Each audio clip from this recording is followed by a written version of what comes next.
I absolutely love the fact that with this show, they've given the perfect blend of OP meets you can still die. Because we've seen Fran get cut apart, we've seen Fran nearly lose multiple times, hell, she just lost against Amanda. Any other show, the power of will would make it seem like, damn, if Fran only used the sword, she would have beat Amanda. No, like, Amanda is without doubt the most powerful character that we know of in this world right now, and even if Sword Dad would have worked with her, Amanda still would have beat them, it's just they would have lasted a bit longer. So the fact that you end this episode with Fran not only separated from her mentor, her sensei, her father in a lot of ways. She literally says, and so there's no denying it, it's not, well, maybe she's still a little powerful without him. No, like, she's got nothing. No weapon, no abilities, nothing that she can do going up against the final boss of this dungeon. And I mean, even if it was just the generic spiders that they were fighting moments prior, those spiders literally had deadly poison. So where do you go with this? I mean, the assumption would be that Sword Dad maybe talks to Amanda and maybe they come up with a plan to get in there and save the day that way. But I mean, when the prior dungeon literally had her get her hand cut off, you know how deadly these dungeons can be. And I think by taking it slow over the course of this episode, basically talking about the technicalities, how different magics connect to this and that, and just really understanding the fundamentals. I mean, the thing that I was complimenting last week and was excited is that unlike the prior dungeon, she's coming prepared, right? She has a much more competent party, she has a lot more strategy, a lot more preparation, and as we see going throughout most of the floors, they were disarming traps, and when characters set off traps, we got goofy comedic moments of people getting hit in the nuts or, getting clobbered into a wall, and then to quickly see how it escalates into, oh shit, these characters are, you're too underleveled for this, you need to retreat, and how quickly everything falls apart. I mean, when you see the teleportation kick off, I mean, similar to what Sensei's saying, just hold on, he'll teleport, and yeah, it will be deadly, and it'll probably make us sweat a bit, but I wasn't quite expecting the disarming trap to be there as well, forcing her to just be with two others, and honestly, where do you go from here, other than Amanda and Sword coming in to save the day? It would have been such a sick move if she didn't pick up the sword and just walked on. I was kind of waiting for that in a weird way, even though I know she realizes that's her precious sword. I just thought maybe they would try to blue balls us like that. So I'm excited, man. But this was a great episode. It was kind of interesting because it blends kind of info dump world building into a slice of life dungeon crawling episode. There was a lot of variety with the monsters. Up to this point, there hasn't really been that much outside of episode 1. Episode 1, when the sword was killing all the things to gain its skills, there was a shit ton of creatures that we saw. But after that, it's mostly been goblins. And the goblins, as sick as they were, very detailed, a lot of great variety.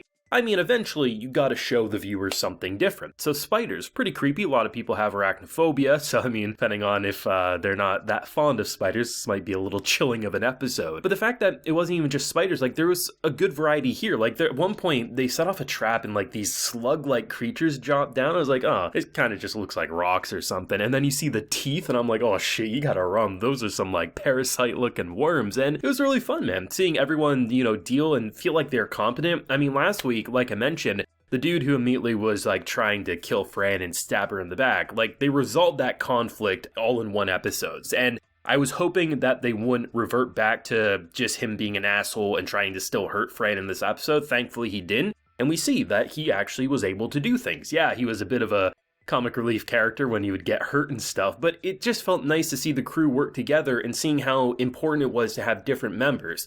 As we see with the man who is disarming all the traps. Without him, this could be literally the difference between life and death for all of them. You don't know where one wrong step could unleash an Indiana Jones style boulder coming towards you or numerous parasitic level threats. So it was nice to see Fran take notes and really just latch on to everything Amanda was saying, being like, ooh, that's interesting. And one of the funniest jokes that this show has shown us out of 10 episodes is the concept of thunder magic, right? Because she's already an anomaly, and we know Fran can be the most OP character in the world. As it stands, she's not. She just has limitless potential. But as it stands, she's not indestructible, and she's not the strongest in a fight just yet. But we've seen how quickly she's grown from nothing into very powerful as it stands. So then to have Sword Dad just melt at his little girl being like, please daddy, we need to, I won't use it right now. Just let me have it. I want to be able to use this thunder magic. And then almost immediately after getting it, she starts zapping like a Pikachu. And I'm just like, this girl, like, you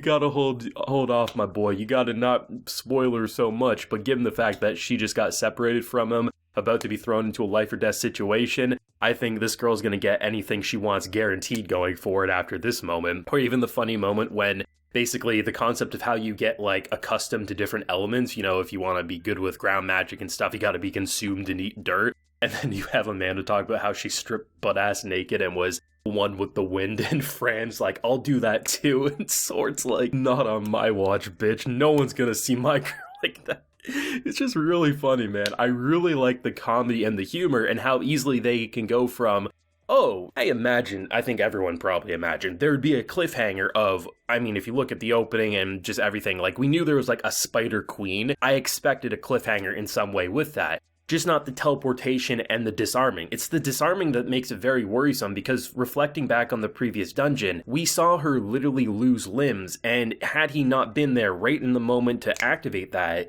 I don't know. She would have at the very least lost her arm for good, potentially even bled out, or, you know, not even worrying about bleeding out. The people they were fighting could have easily killed her. So, I don't know, like, it's a very interesting cliffhanger. I'm not sure if both of the last two episodes will be this fight, or next week will be the fight, and then there will be an epilogue of sorts. Either way, I know we're going to end this show on a bang, and I'm really, really excited to see where they take it. I think there's great world building, lore, the mechanics, the variety of the creatures, how polished it is, 10 episodes in a row, and the blend of hand-drawn meets 3D. I mean, some of those spiders are 3D, and honestly, they did a great job in making them feel detailed, unique, they move like spiders, and it never felt distracting, right? Like, I'm a big fan of these shows that can take everything I've basically seen on paper, but just detail it, add in a few extra bells and whistles, and then it becomes something that's so memorable that has you saying, not only would I like to see a season 2, goddamn, I'm already excited for hopefully a season 3, and I'm really excited with this one. I think not only is it one of the most wholesome father-daughter stories that seriously has stuck to its guns and said,